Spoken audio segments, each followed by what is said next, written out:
hate to do this, but the first thing out of my mouth on day one of the New Year trading session is the Dow Jones Industrial Average is going to go down about 300 points.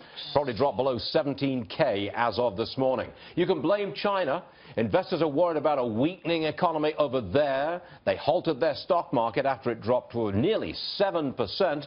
That means futures go down here. We're down 330 as we speak. Trading begins in 28 minutes.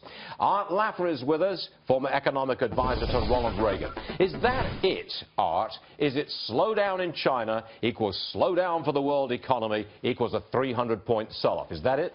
Well, let me just say, when you said this is the worst start of the year, and I thought you were going to follow through because I have this guest, Art Laffer, as my first guest of the year, but thank goodness you switched and did it this time. It is a little bit of China, to be honest with you, but China, you know, the problem is, Stuart, is we have this mixed relationship with China.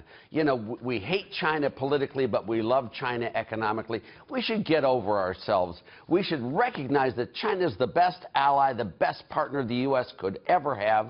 You know, we and China together have the most phenomenal economic potential in this world. And just recognizing that we all do business with China, and China has been there and done a great job of creating prosperity for its people. Well, what's your objective judgment of what's going on in China right now? Are they slowing down to the point of near recession? Maybe. But they've been growing, Stuart, since the 70s. Yeah, but that's a big deal, Art. I mean, it's a huge deal. Saying they've grown and grown and grown. And yes, indeed, they have. They're remarkable. They're second largest economy in the world. I got it. But if they're slowing down, if they're heading towards recession, I know you're laughing, but no, I'm not laughing. But news you for know, the world. It's not good news. But what you've got to recognize is these things do happen.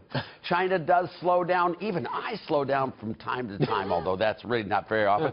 But you know, you've got to recognize that, and China still is a huge plus for us. And as that huge plus, Stuart, you can't worry about this week or next week. I will guarantee you, 3 years from now, we're going to have a stock market way above where it is today. Okay, well, you're going to see the political changes.